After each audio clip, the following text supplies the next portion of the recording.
نحمده ونصلي على رسوله الكريم اما بعد فاعوذ بالله من الشيطان الرجيم بسم الله الرحمن الرحيم رب اشرح لي صدري ويسر لي امري واحلل عقدة من لساني يفقهوا قولي۔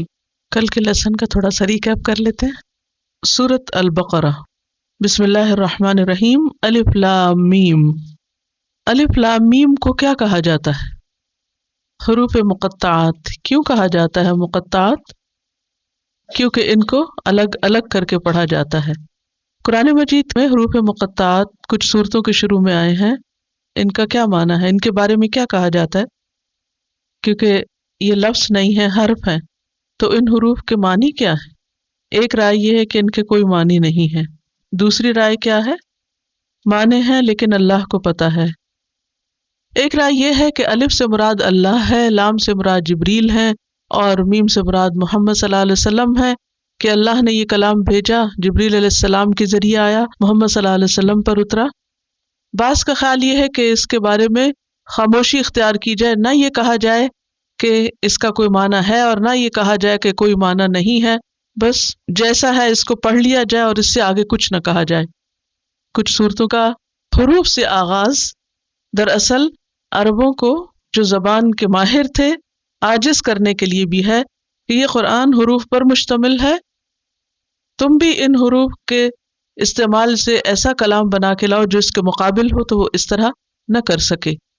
تو یہی رائے راجح ہے کہ یہ دراصل قرآن پاک کے معجزہ ہونے پر دلیل ہے کہ قرآن پاک حروف کا مجموعہ ہے، لیکن حروف کو اس طریقے پر اللہ سبحانہ و تعالیٰ نے جمع کیا ہے کہ جس سے اتنا زبردست میننگ فل کلام ہمارے سامنے آیا ہے کہ جس کی مثال کوئی پیش نہیں کر سکا۔ ایک رائے یہ بھی ہے کہ الف لام میم جو ہیں یہ حروف یا تو اللہ سبحانہ تعالیٰ کا نام ہے یا پھر کسی صورت کا یا کسی اور چیز کا جو ہمیں معلوم نہیں، یہ بھی ایک رائے پائی جاتی۔ ذالک الکتاب، وہ کتاب، کون سی کتاب؟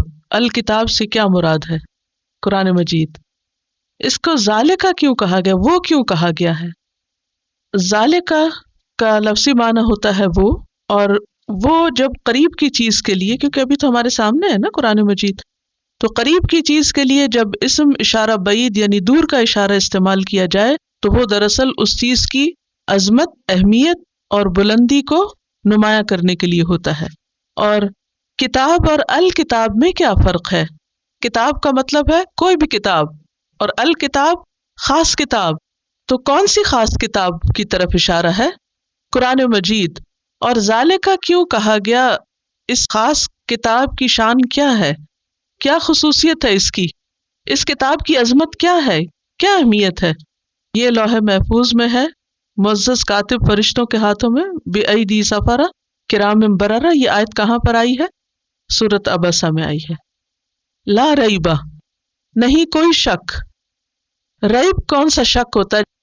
اللہ سبحانہ تعالیٰ نے یہ نہیں فرمایا کہ لا شک فیہ، بلکہ یہ فرمایا لا ریب فیہ۔ تو ریب کون سا شک ہوتا ہے؟ ایسا شک جو سکون کو چھین لے، یعنی اس کتاب کو پڑھ کر انسان ہدایت پاتا ہے، سکون اور خوشی پاتا ہے، نہ کہ اس کا سکون لٹ جائے۔ فیہ، اس میں، ہدن، ہدایت۔ ہدایت کتنی قسم کی ہوتی ہے؟ 2 قسم کی ہوتی۔ کون کون سی؟ علمی اور عملی۔ علمی ہدایت کے لیے ایک اور لفظ استعمال ہوتا ہے، وہ کیا ہے؟ ہدایت ارشاد، اور دوسرا ہدایت توفیق۔ ذالک الکتاب لا ریب فیہ ہدن، ہدایت ہے للمتقین۔ متقین کون ہیں؟ تقوی والے۔ تقوی کیا ہوتا ہے؟ تقوی کا لفظ تم بہت بولتے ہیں اردو میں بھی اور اپنی زبان میں۔ ہر مسلمان کو تقوی کا معنی آنا چاہیے۔ تقوی کا لفظی معنی ہوتا ہے ڈرنا، بچنا۔ تو اللہ سے ڈرنا اور گناہوں سے بچنا، یہ تقوی ہوتا ہے۔ متقین کون ہوتے ہیں؟ جو کیا کرتے ہیں؟ گناہوں سے بچتے ہیں۔ کس لیے؟ اللہ سے ڈرتے ہوئے۔ ھدی للمتقین۔ تو ایسے لوگوں کو یہ کتاب ہدایت دیتی ہے۔ الذین، متقی وہ لوگ ہوتے ہیں، یؤمنون، جو ایمان لاتے ہیں۔ ایمان کا لفظی معنی ہوتا ہے تصدیق، کسی چیز کو کنفرم کرنا۔ ایمان از کنفرمیشن۔ جیسے آپ کوئی نیوز سنتے ہیں، کوئی آپ کو آ کے خبر سناتا ہے، تو یا آپ اس کو کیا کرتے ہیں؟ مان لیتے ہیں، یا آپ اس کو نہیں مانتے۔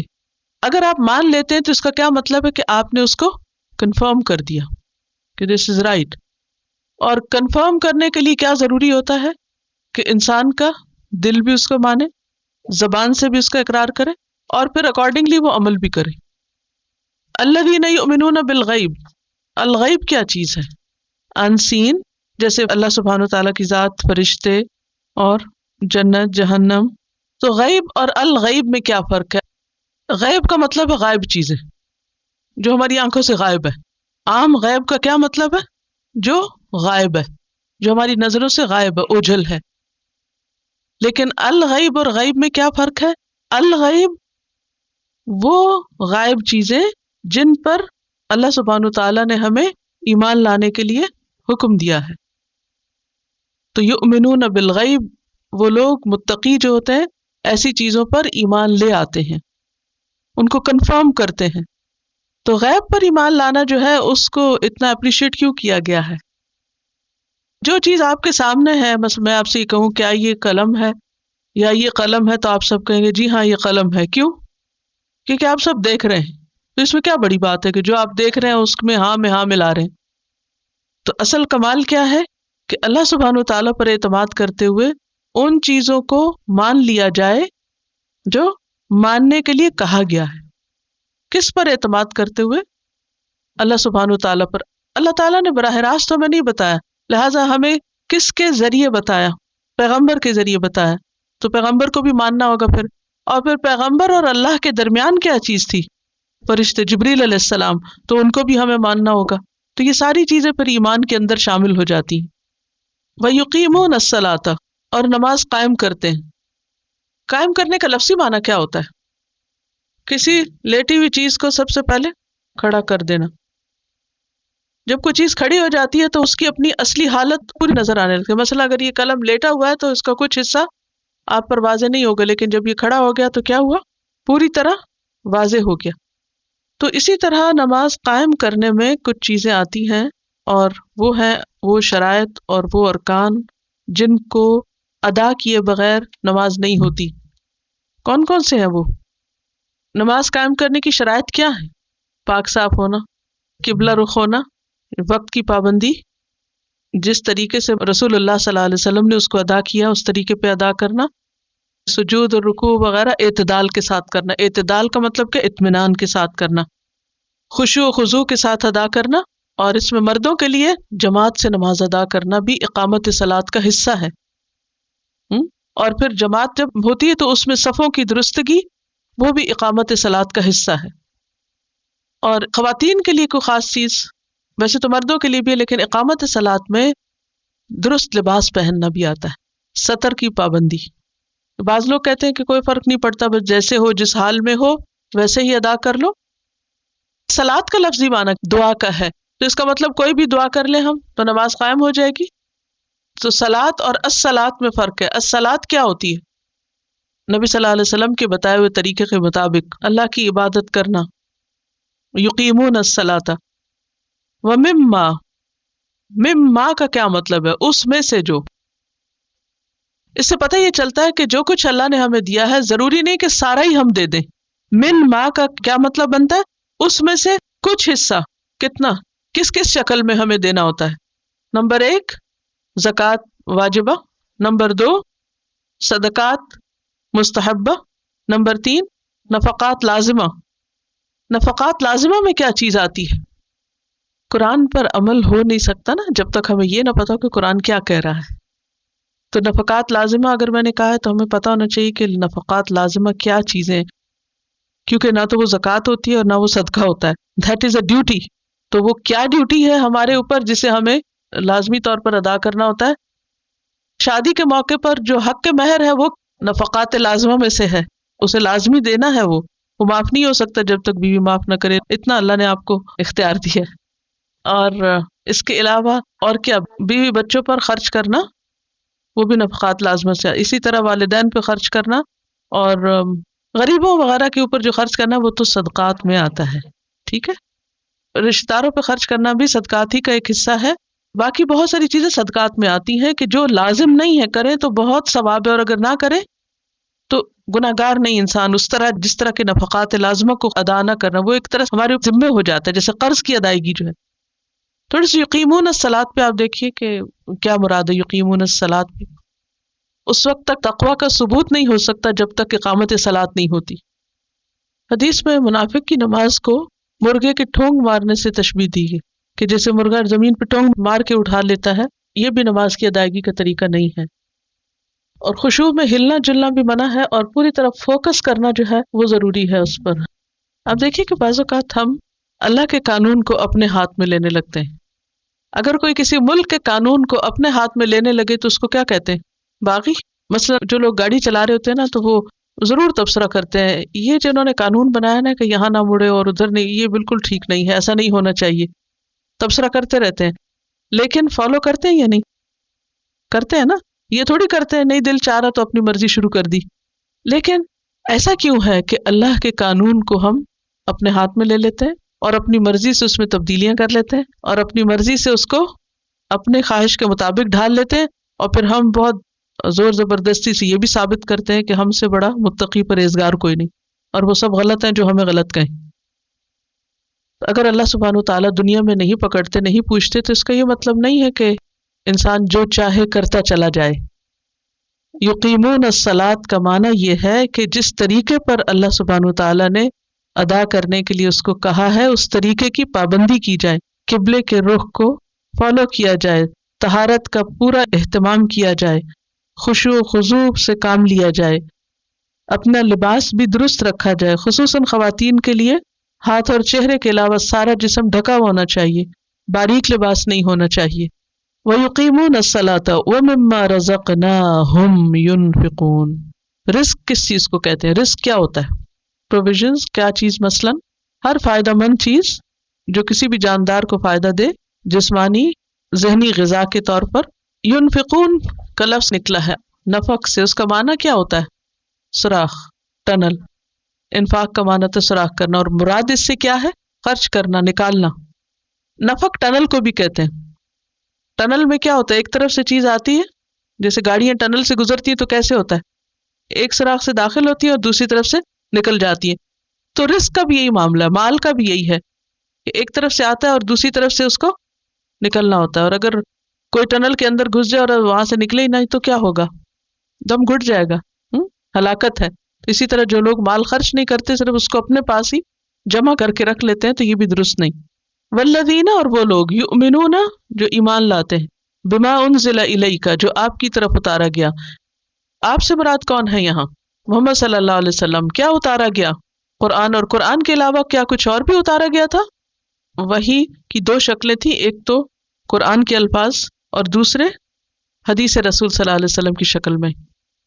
یعنی بعض اوقات کوئی مسئلہ جب پیش آتا تھا تو قرآن کی آیت نہیں اترتی تھی، بلکہ آپ کے دل میں اس کے بارے میں خیال ڈالا جاتا تھا کہ آپ ایسا کر لیں، تو وہ خواب کی شکل میں یا الہام کی شکل میں آپ کے قلب مبارک پر وہ بات ڈال دی جاتی ہے۔ مثلا دوسرے پارے میں آپ پڑھیں گے کہ قبلے کا رخ تبدیل کرنے کا حکم دیا گیا۔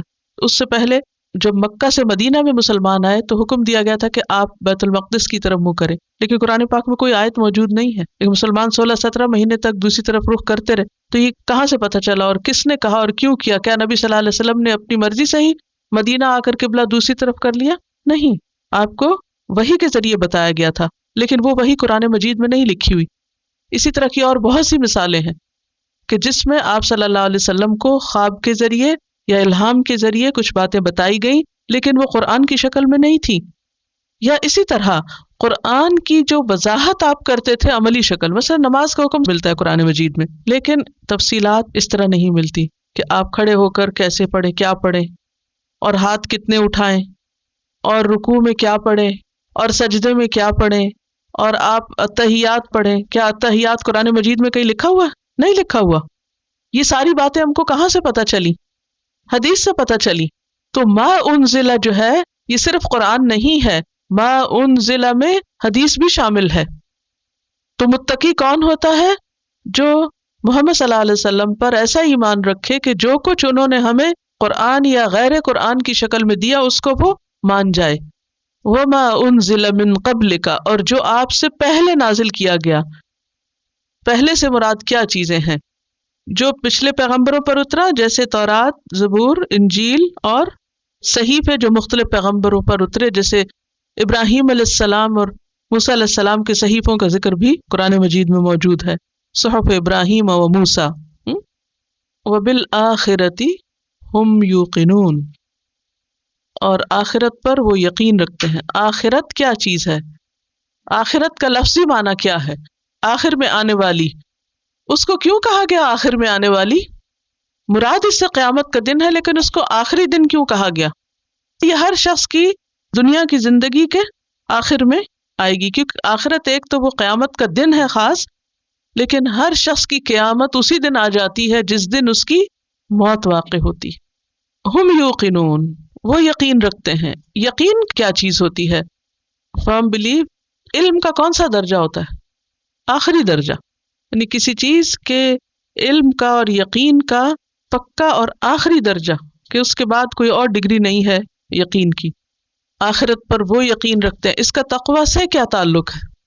آخرت کا یقین ہی ایسی چیز ہے جس پر انسان کا تقویٰ بڑھتا اور گھٹتا ہے، یعنی یہ ساری چیزیں انسان کے تقویٰ میں اضافے کا سبب ہوتی ہیں، لیکن خاص طور پر آخرت پر یقین، کیونکہ جب انسان کو موت یاد آتی تو ہی زندگی کی حقیقت کم نظر آتی، تبھی انسان پھر کچھ کرنا چاہتا ہے۔ اور اگر انسان کو مرنے کے بعد کی زندگی کے بارے میں کوئی فکر ہی نہ ہو تو بھلا وہ کیوں اللہ کی بات مانے؟ تھوڑی دیر کے لیے سوچئے، اگر ہم آخرت پر یقین نہ رکھتے تو کیا ہمیں قرآن پڑھنے کی ضرورت تھی؟ ہدایت کی ضرورت تھی؟ کچھ سیکھنے کی، کچھ جاننے کی، کچھ کرنے کی؟ نہیں، ہم دین کی طرف نہیں آتے۔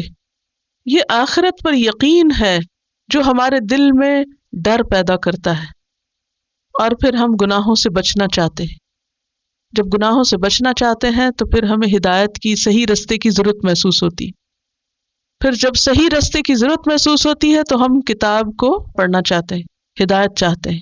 تو جب تک آخرت پر یقین نہ ہو اس وقت تک کتاب سے ہدایت نہیں مل سکتی۔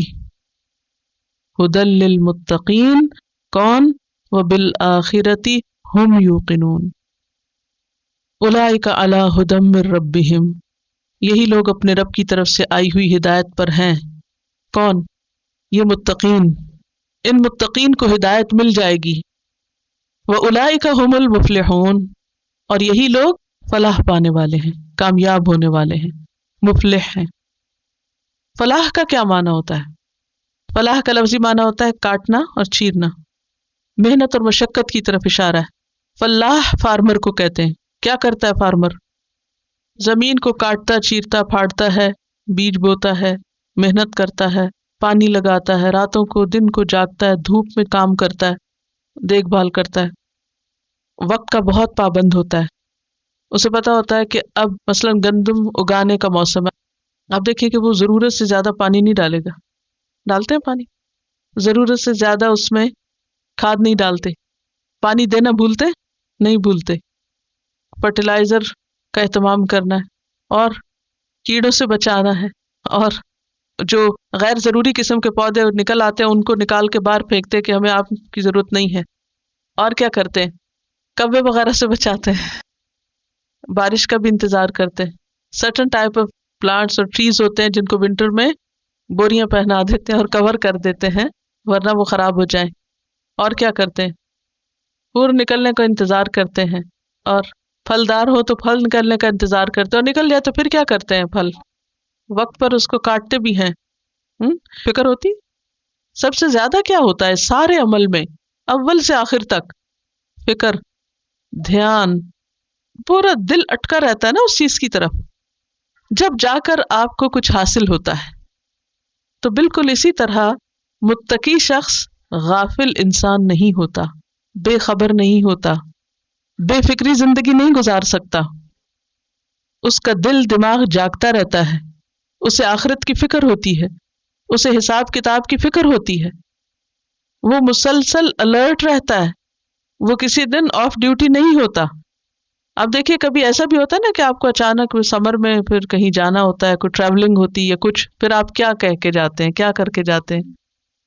کسی کے حوالے کرتے ہیں، کسی دوست کے، کسی نیبر کے، کسی کو کہ پلیز اس کو پانی لگا دینا، پلیز ایسے کر دینا. آپ یہ تھوڑی کرتے ہیں اچھا خود ہی آئیں گے پھر دیکھ لیں گے، نہیں، پوری کیئر کرنی. تو اس پورے کردار میں، فارمر کے پورے کردار میں ایک لفظ آتی ہے کیئر اینڈ کنسرن. تو پوری طرح وہ کیئرفل ہوتا ہے. تو متقی شخص بھی کیئرفل ہوتا ہے، کانشیس ہوتا ہے، اپنا دل دماغ استعمال کرتا ہے، چاروں طرف نظر رکھتا ہے، سمجھدار ہوتا ہے، غور و فکر کرتا ہے، احتیاط برتتا ہے. تو کامیابی کے لیے یہ ساری صفات ضروری ہیں. وَأُولَئِكَ هُمُ الْمُفْلِحُونَ. ہر شخص کامیابی چاہتا ہے. تو کامیابی کے لیے کیا ضروری ہے؟ ہدایت. ہدایت کے لیے کیا ضروری ہے؟ تقوی. 3 چیزیں لکھ لیجئے. کیا؟ ہم سب کامیاب ہونا چاہتے ہیں یا نہیں؟ کیا ہم اس میں سیریس ہیں؟ کیا ہم آخرت میں کامیاب ہوں؟ کیا ہم چاہتے ہیں کہ یہ بات ہمارے بارے میں ہو وَأُولَئِكَ هُمُ الْمُفْلِحُونَ؟ کیا ہم چاہتے ہیں کہ جب ہماری موت آئے تو ہمیں یہ خبر ملے کہ تم کامیاب ہو گئے اور ہمیں بھی یہی پیغام ملے؟ تو کامیابی کے لیے کیا ضروری ہے؟ محنت، کوشش، اسٹرگل. لیکن ڈائریکشن لیس اسٹرگل نہیں. کون سی اسٹرگل؟ اس کے لیے ہمیں ڈائریکشن چاہیے، ہدایت چاہیے. اور وہ کون دیتا ہے؟ اللہ دیتا ہے. اور اس کے لیے کتاب ضروری ہے پڑھنا. اور پھر ہدایت کس درجے کی ملتی ہے انسان کو؟ کتنی ملتی ہے؟ جتنا تقویٰ ہوتا ہے. اور تقویٰ کے لیے کیا چاہیے ہوتا ہے؟ مسلسل فکر مندی، کوشش چاہیے ہوتی ہے. ٹھیک ہے. وہ کوشش کہاں نظر آتی ہے؟ کبھی اقامت صلاۃ میں نظر آتی ہے اور کہیں مما رزقناہم ينفقون میں نظر آتی ہے. تو یہ کون لوگ ہیں؟ صراط الذین انعمت علیہم. وآخر دعوانا ان الحمد للہ رب العالمین. سبحانک اللہم وبحمدک نشہد ان لا الہ الا انت نستغفرک ونتوب الیک. السلام علیکم ورحمۃ اللہ وبرکاتہ.